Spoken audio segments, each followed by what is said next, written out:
হাবিবুল বাশার সুমনের বিষয়ে আমিনুল ইসলাম বুলবুল যে সিদ্ধান্ত নেবেন, তিনি তো আসলে দেশে নেই, তিনি অনলাইনে যুক্ত হয়েছিলেন, তিনি দেশের বাইরে আছেন। এটা নিয়েও আসলে আমরা এক ধরনের সব ধরনের গুঞ্জন শুনছিলাম যে আমিনুল হক যে দেশ ছেড়ে গেছেন, তিনি আসবেন কিনা। এখন আসলে কি পরিস্থিতি চলছে, কোনো মানে আপনার কাছে আভাস আছে কিনা আমিনুল ইসলাম বুলবুল বোর্ড প্রেসিডেন্ট তিনি কবে দেশে ফিরবেন? দেখুন, উনি তো পারিবারিক কাজে গিয়েছেন, ওনার পরিবার থাকেন ওখানে, আপনারা জানেন। উনি বেসিক্যালি এখন পুরো দোস্তরই একদম অস্ট্রেলিয়াতে সেটেল হয়ে গিয়েছেন। বাংলাদেশে তার এত বছর ছিলেন না, এখানে থাকার সুযোগও নেই, আর থাকবেনও না হয়তো। এখন রয়েছেন বাংলাদেশ ক্রিকেট বোর্ডে কাজ করছেন বলে প্রেসিডেন্ট হিসেবে, এই জন্য তিনি এখানে অবস্থান করছেন। তো তার এই যাওয়া এবং ফেরা, এটা নিয়ে যতটা আমাদের দেশে চর্চা হচ্ছে, এটা আমি একেবারে ঘোর বিরোধী। কারণ হচ্ছে যে একজন মানুষ যেতেই পারেন, যখন তাকে বাদ দেওয়া হবে কিংবা তিনি একেবারে ছেড়ে দিবেন বা আর আসবেন না, তখন আপনি তার বিরুদ্ধে যা খুশি তাই লেখেন বা আপনি লিখতে পারেন পার্টিকুলার ওই বিষয়গুলি যা খুশি, তা কোনো মানুষের বিরুদ্ধেই লেখা যায় না। আর তিনি তো একজন সাবেক ক্রিকেটার, একজন ফার্স্ট টেস্টের সেঞ্চুরিয়ান, একজন অধিনায়ক, বোর্ড প্রেসিডেন্ট। তিনি তো এখান থেকে পালিয়ে যাননি, তিনি গিয়েছেন, একটা প্রসিডিওর্স মেনেছেন। আমরা এটাকে প্রশ্নবিদ্ধ করছি। আমি এই প্রশ্নবিদ্ধ করার পক্ষে না, আমি ঘটনা যা ঘটেছে সেটা লেখার পক্ষে বা সেটা প্রচার করার পক্ষে। এখন আমিনুল ইসলাম বুলবুলকে সরকার তো নিষেধ করেনি তুমি এসো না।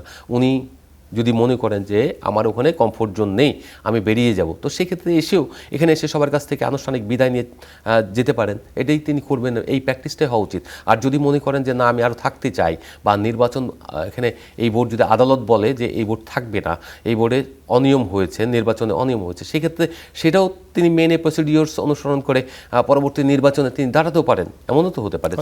তো সেইগুলো আমরা অনুসরণ না করে তিনি আসবেন কি আসবেন না, এইগুলো নিয়ে আমরা অনেক বেশি চর্চা করি, আমাদের ঘুম হারাম করি। কিন্তু আমার মনে হয় এটা একেবারে অনুচিত। আজকে তিনি যেহেতু জুমে মিটিং হয়েছেন, আপনি যেটা বললেন সিদ্ধান্ত, ওই সিদ্ধান্ত তিনি জুমেও দিতে পারেন। এখন সিদ্ধান্ত দেওয়ার জন্য ফোন কল করেও কিন্তু সিদ্ধান্ত দেওয়া যায়।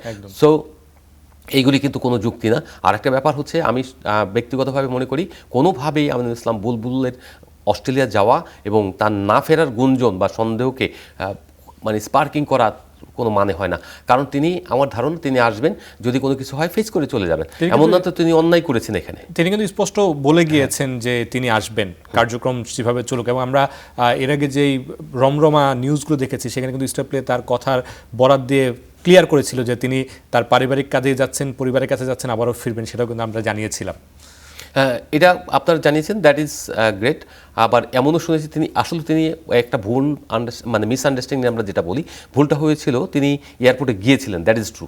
এখন মানুষ তাদেরকে হয়তো মানে যারাই নিউজ করেছে তারা কোনো না কোনো সোর্স ইউজ করে নিউজ করেছে। নিউজ তো আর এমনিতেই মানে অন্ধকারে তো কেউ দেখতে পাইনি আমরা।